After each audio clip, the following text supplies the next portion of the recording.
Hello friends, I am Dr. Suchita Vishwakarma from School of Management Sciences, Lucknow. Today I am here to discuss a very important topic of Unit 2, and that is distribution related issues and challenges. This is the ninth lecture in the series. So, students, before we understand the issues and challenges, because understanding the problems is very important in any topic, because unless and until we do not know the topic, the challenges, we will not be able to rectify. So, before we start the discussing about the issues and challenges, let us also understand that what is distribution.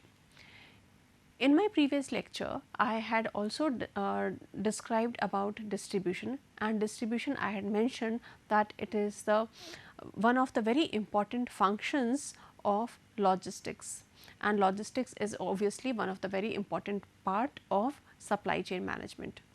So, what distribution is?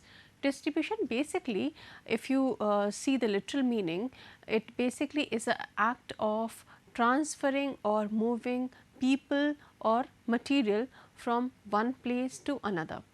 Now, where is distribution required in supply chain? In supply chain, if you see, there are various nodes and internodes. Nodes and internodes in terms, there are various people, there are various organizations which are involved in this supply chain process.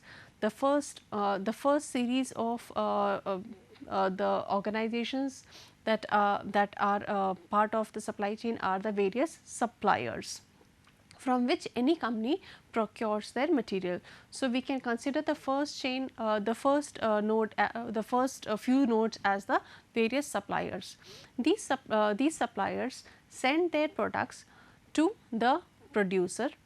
This producer procures these material, converts it into raw material, converts this raw material into a final product, and then they send it to the distributor.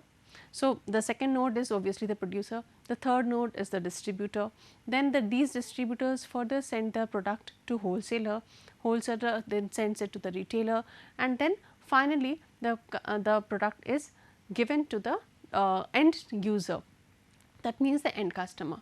So, this complete movement of goods may be raw material, work in progress goods or the finished goods. The distribution is something which happens at every node. That means, even the supplier is distributing the goods from its end to the producer end, producer is sending the goods, the finished goods from his end to the distributor end, then distributor is sending to the wholesaler, wholesaler is sending to the retailer. So, everyone is basically concerned with the distribution, and since supply chain is a process which involves lot of activities, and there is a lot of coordination and integration required in terms of all these people, these organizations, as many organizations are participating and working together in a particular supply chain. So, there may be situations where they are facing lot of problems because of the complexity of this complete chain. So, over here we need to understand that what are the different types of issues and challenges which are being faced by the different intermediaries, the different nodes of the supply chain. So, let us get started. So, we will be discussing quite a few of issues and challenges. Let us go one by one with it. The first challenge is the global perspective. Students, you all need to understand that in today's world, none of the companies are working in isolation within their own country. All the companies are trying to work across borders. That means, they are either trying to procure goods from across the other countries, or they are also trying to do international trade in terms of sending their goods to the foreign customers. Now, when if I am a company, and if I am trying to procure goods from other country, and if I am trying to send my goods to the other country, then obviously I have to try to find out ways and methods in which I can be less expensive, I can reduce my cost, as well as I shall be more smooth in terms of the efficiency, in terms of increasing the speed, in terms of the way that I am sending the particular material to the other countries. So, global perspective is very important, because this is one of the problems which companies are facing, because they are trying to procure goods from various countries in order to leverage the economies of scale, in order to be competitive, in order to provide better quality of good. So, global perspective emerges to be a very important challenge and issue, because if companies are not able to address this because of the various cultural differences, because of the various laws and regulatory differences within the countries, the companies need to figure out and understand that how effectively and how smoothly they are able to manage the distances, manage the processes within two nations. Then the second challenge, which is very much of relevance in today's world, is reverse logistics.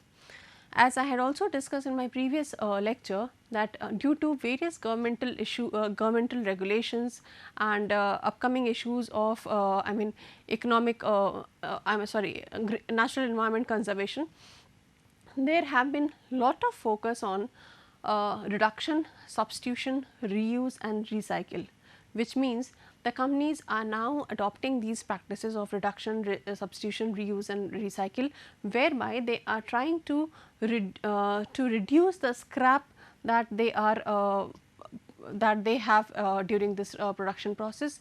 They are trying to reduce the cost by encouraging the intermediaries to resend the unused or unsold products. They are encouraging the intermediaries to recycle the kind of products. For example, packaging materials can be resent by the intermediaries to the producer, or maybe the producer can also resend the packaging material to the supplier, so that they can be recycled and reused once again. And so, this plays a very important role. But now, what is the challenge? This is what we need to understand in reverse logistics, because I hope you have understood that what reverse logistics is all about.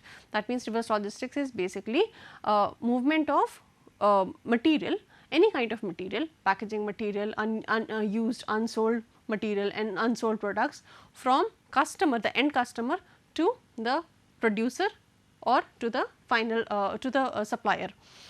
So, why reverse logistics emerges out to be a challenge? Because the company has to invest into providing another mode of transportation, another mode of process, another complete chain of transportation, warehousing and logistics for getting these unused, unsold or damaged products back to their premises. So, this also emerges to be a huge challenge for all the companies.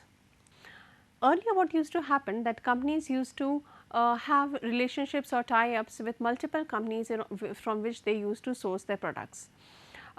Because in case of incompetency at one of the supplier, they were able to get the product or the raw material from the other or the substitute companies.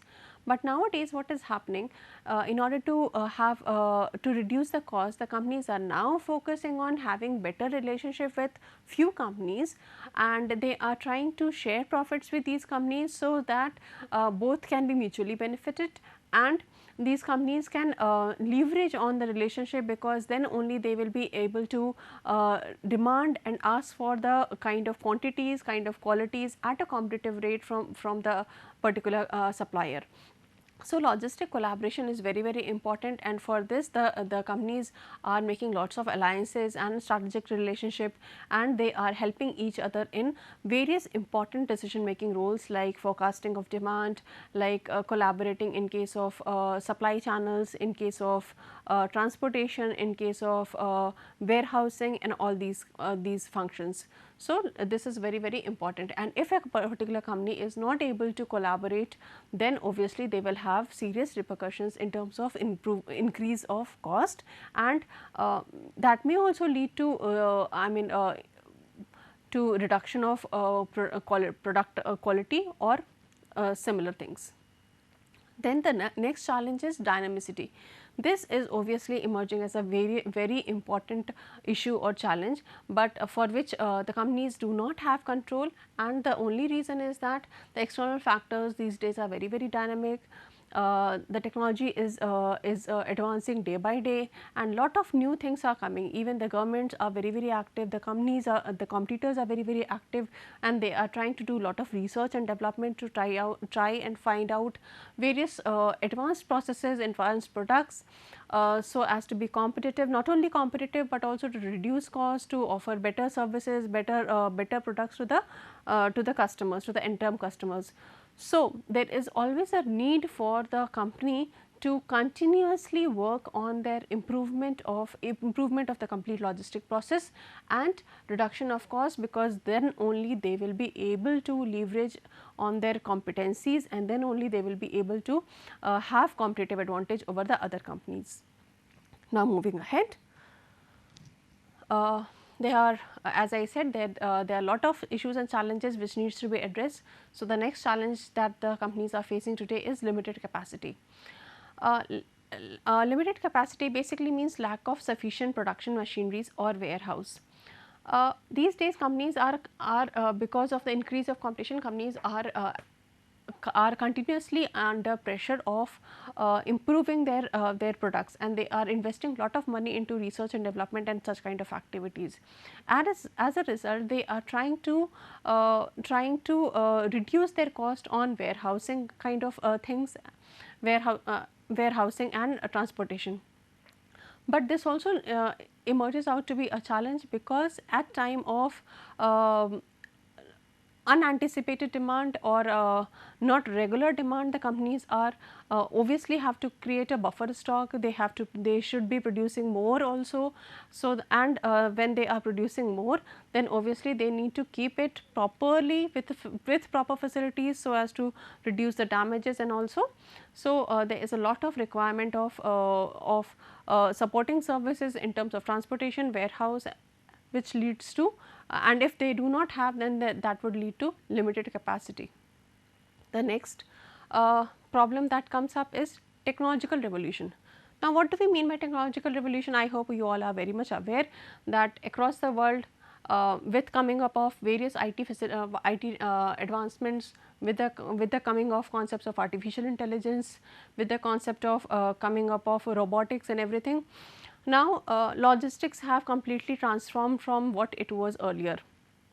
Now, the mode of communication in terms of sharing of information has also changed. Now, earlier it used to be that we used to communicate through papers, but now it is everything is on real time basis.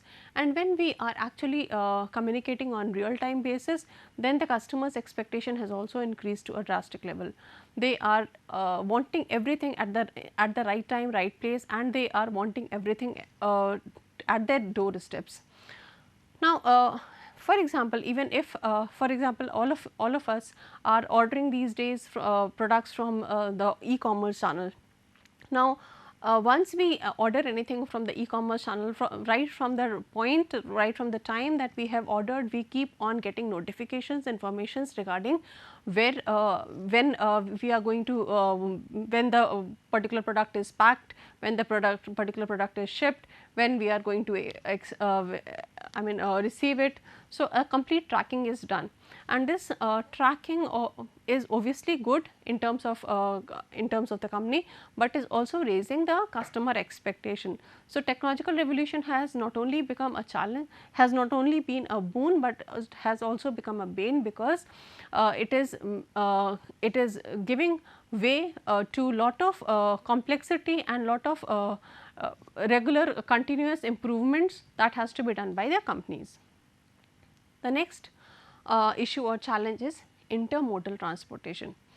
Though this particular topic is something that we are going to study in much more detail in later lectures, but for discussion for right now, you must understand that intermodal transportation is basically use of different modes of transportation for one particular shipment. Now, different modes of transportation means there may be a requirement of a particular company to ship a particular consignment from, say, say Lucknow to another state or maybe another city, in which one mode of commutation is not sufficient. That means, if I am shipping something from Lucknow to, let us say, Bahraich, I am required not to ship that particular, to send that, transport that particular product not only by train, but then I would also require to send it through from Bahraich station to the particular location through maybe truck or through some other mode of mode. So, intermodal transportation basically means use of more than one mode of transportation, and this again gives rise to a lot of complexity, because every particular place may not have proper availability, infrastructure support of different kinds of transportation. So, the company needs to understand that what kind of transportation is required or can be provided for a particular kind of product, and whether it is facilitated by all the requirements or not. Then the next challenge is just in time. Now, just in time is a concept which was given by Japanese people, and in this according to this particular concept, the inventories should be managed in such a manner, or inventory should be procured by the company in such a manner that a small quantity of inventories are being ordered at a frequent intervals, so that the company is not required to store it or warehouse it, or maybe if requirement of warehouse is there, then it is there for very short duration, so that the company is basically able to save on the cost of storing and warehousing. So, this is the concept of just in time. That means having the good at the right place, that means at the particular location where it is required. So, this actually emerges out to be a challenge, because most of the companies are still till date also not able to follow JIT, because it needs continuous follow up with all the suppliers. It needs a very good and integrated communication method, and if not, then the companies will not be able to work on JIT. But yes, even the companies who are actually practicing JIT, they are also having lot of challenges in practicing JIT. Why? Because JIT is one concept which does not work very well in case of irregular demands of the product. If I am not able to forecast my demand, or there is unanticipation, then obviously JIT may act as a failure. The next issue or challenge is customer satisfaction. As I said earlier, because of the increased competition, companies are actually trading off a lot between cost and customer services. Companies need to continuously see and try to find out that what best and what is the best option that they can provide to their customers, because they need to be competitive not only in terms of the product quality, but in terms of the time utility, place utility, and other supporting services. So, there is a lot of because even with the globalization, with access to e-commerce channels, customers are actually having access to the global products, and they are able to they can have an access to products from anywhere across the world.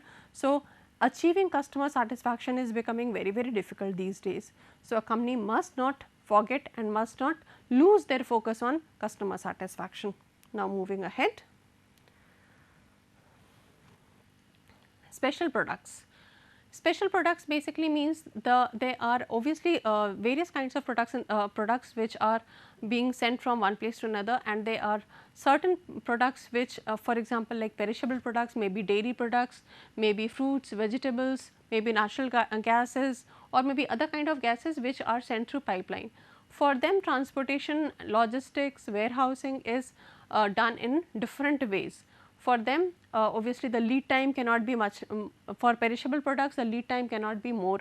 For them, it is very important to provide lot of warehousing facilities, because for them the facilities that are available in the mode of transportation and in the warehouse also has to be better equipped and has to be special.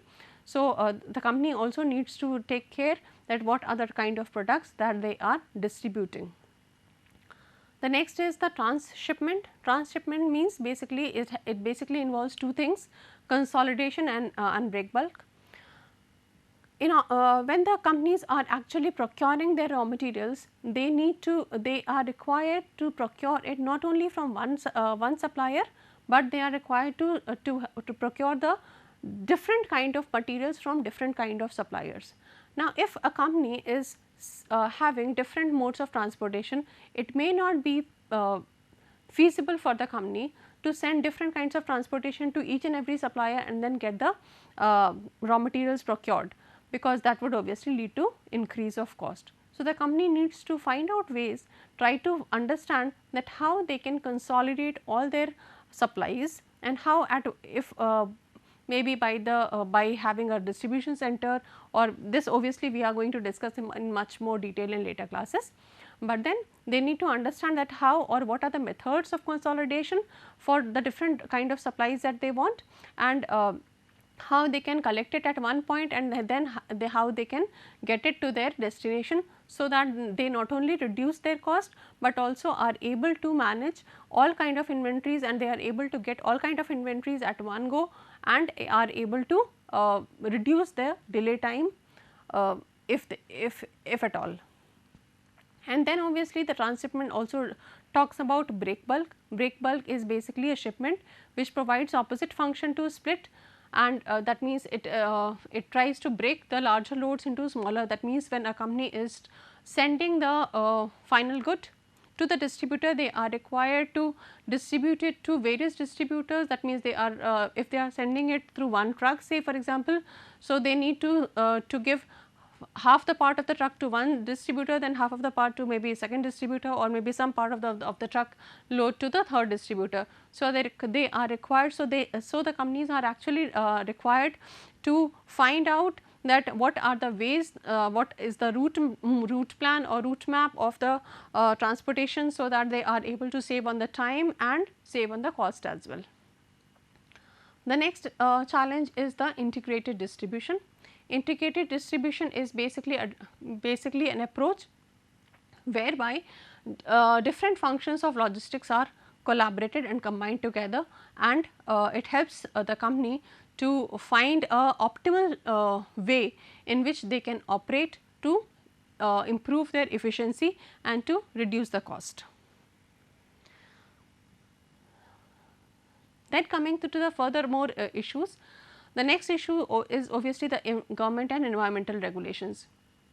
Government and environmental regulations basically means that there are, as I said, that when the countries are operating into multiple nations, there are a lot of government and environmental regulations. These regulations may be in terms of the trade activities, it may be in the type of product that the companies are offering, it may be in the terms of the natural environmental conservation policies and so the government also so the company is continuously required to check and ensure that they are following the standards and the rules and regulations by the different countries, so that they are not so that they do not face any complexity or any problem further ahead.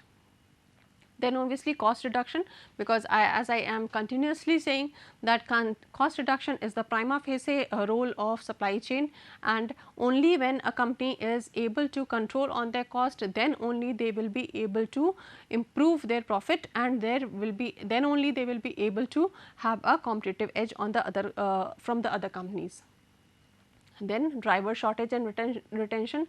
Human resource management, students, is something which is very important over here, because in the complete supply chain process, transportation is very important, and the complete transportation in India is, if you talk about the transporters, the drivers are not very professional people. It is not a very organized sector. It is I mean the people who are driving these trucks maybe are transporting the products from one place to another. These are basically not very professional and not very trained. So, there is always a lot of churning of these drivers. They always leave the organization, and so the companies do face lot of shortage of drivers, due to which there is a lot of lead time, delay in the shipment, and ultimately leads to losses to the company or maybe to the intermediary as well. Then supply chain finance. Since supply chain is a complete long, very complex process, and obviously not long, it is not a linear process, it is a complete cyclic process. That means the logistics, then the reverse logistics, and then the movement of material information and money. So, it is a complete, and so in order to control, in order to have a well coordinated and integrated complete supply chain process, the companies are actually required to have lot of money inflow into the supply chain process, and for this they would obviously require lot of finances, which, and if these finances are easily I mean can be procured from the government end, or maybe from the bank's end, or from any other venture capitalist end, then obviously that will facilitate the companies to further improve their working structure. And then the risk management. Obviously companies need to understand that what are the areas that they may lead to issues. So, it is very important for the companies to quantify and also understand the qualitative kind of risk that may be faced by the organization, and so it is very important that all these issues and challenges are properly addressed. As you can see from this particular small chart that I have shown over here, it clearly shows that transportation cost is the highest cost that is incurred by a company, and this particular graph has been taken from the Capgemini consulting in 2016, and this clearly shows that what are the various challenges which are faced by the company, and most of the organizations say that cutting transportation cost is the one of the biggest challenge, followed by business process improvement, improved customer services, supply chain visibility, and so on. So, these are the various kinds of challenges which a company must understand, identify, and then work for. For further understanding, you may go to these references. So, thank you.